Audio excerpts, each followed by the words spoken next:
श्री रामकृष्ण गुरु माझे आई मजला ठाव द्यावा पायी दिगंबरा दिगंबरा श्रीपाद वल्लभ दिगंबरा श्री गुरुदेव दत्त श्री गुरुदेव दत्त श्री गुरुदेव दत्त दत्तगुरूंना आणि परमपूज्य रामकृष्ण सरस्वती क्षीरसागर स्वामी महाराजांना वंदन करून मी पुढच्या पानाचं आज वाचन करत आहे। इदम न मम।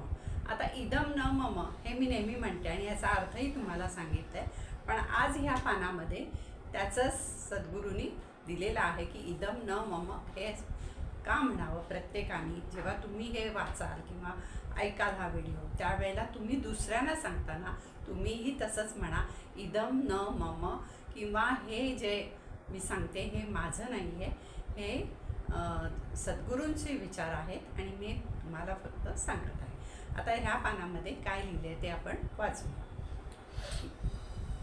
सद्गुरूंनी दिलेलं ज्ञान आत्मसात जरूर करावे, पण ते दुसऱ्याला सांगताना इदम न मम असे म्हणून सांगावे।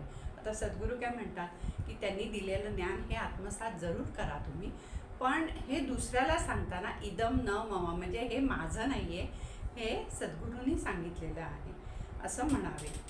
आणि असे न केल्यास गुरुद्रोह होतो, म्हणजे ही गुरूंची आज्ञा आहे किंवा गुरूंनी हे सांगितलेलं आहे असं न केल्यामुळे गुरुद्रोह होतो।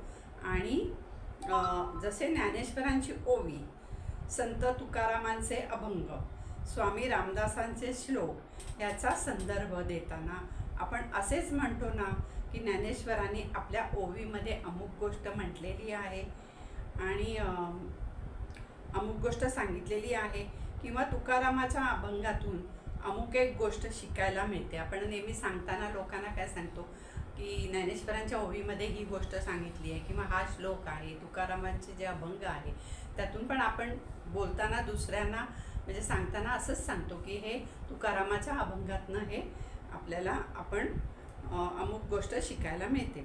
तशीच ही गुरुवाणी आहे आणि कोणताही गुरुद्रोह अप्रत्यक्षरित्या केल्यास त्याला आत्मदहनाशिवाय दुसरे प्रायश्चित्त नाही। म्हणून नेहमी म्हणताना इदम न मम हे जर तुमच्या लक्षात राहिलं नाही तर हे जे मी सांगते हे माझं ज्ञान नाही आहे, हे सद्गुरूंनी सांगितलेलं आहे, गुरूंनी सांगितलेलं ज्ञान आहे आणि ते मी फक्त तुम्हाला सांगत आहे।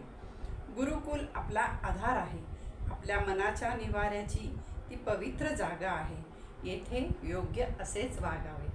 म्हणजे सद्गुरूंनी हेच सांगितले की ही एक आपली पवित्र जागा आहे आणि ह्याचा मान ठेवा तुम्ही, कोणालाही मनाला येईल तसं कसंही वागू नका, नाहीतर त्याची शिक्षा झाल्याशिवाय राहत नाही।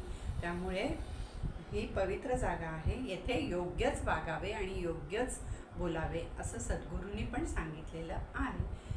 आता ही जे मी काय तुम्हाला सांगितलं आहे हे सद्गुरूंच्या चरणी मी अर्पण करते आणि मी म्हणते श्री रामकृष्ण गुरु माझे आई मजला ठाव द्यावा पायी दिगंबरा दिगंबरा श्रीपाद वल्लभ दिगंबरा श्री गुरुदेव दत्त श्री गुरुदेव दत्त श्री गुरुदेव दत्त दत्तगुरु आणि श्री रामचंद्र क्षीरसागर स्वामी महाराज यांना वंदन करते आणि हे आजचं पान मी वाचून दाखवलं, त्याचा तुम्ही विचार करा।